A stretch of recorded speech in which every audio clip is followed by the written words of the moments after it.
తనపై తప్పుడు ప్రచారం చేస్తున్న వారిపై AP Congress chief YS Sharmila తీవ్ర స్థాయిలో మండిపడ్డారు.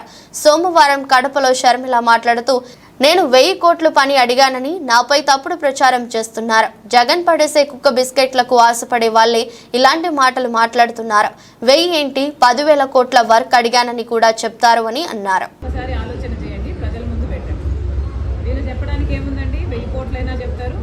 నేను 10,000 కోట్ల వరకులు కూడా అడిగానని కూడా చెప్తారు. ఒక్కసారి ఆలోచన చేసుకోవాలి. ఇదే జగన్మోహన్ రెడ్డి గారు రాజశేఖర్ రెడ్డి గారి మరణం వెనకాల రిలయన్స్ హస్తం ఉంది అని ఒకప్పుడు అన్నారు. అందరూ నమ్మారు. ఎంతోమంది రాజశేఖర్ రెడ్డి అభిమానులు రిలయన్స్ సంస్థల మీద దాడులు చేసి కేసులలో కూడా ఇరుక్కున్నారు.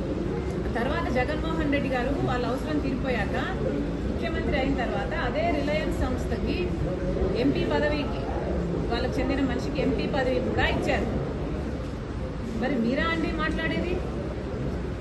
ఇదే జగన్మోహన్ రెడ్డి గారు వివేకానంద రెడ్డి గారి హత్య వెనక చంద్రబాబు గారి హస్తం ఉంది అని సిబిఐ ఎంక్వైరీ కోరిన మాట వాస్తవం కాదా?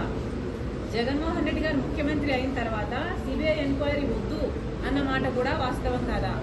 అంటే మీరు ముందు చెప్పిన మాట అబద్ధమని మీరే నిరూపించుకున్నారు. ఎందుకంటే చంద్రబాబు నాయుడు హస్తం నిజంగానే ఉంటే you would welcome to CBI enquiry.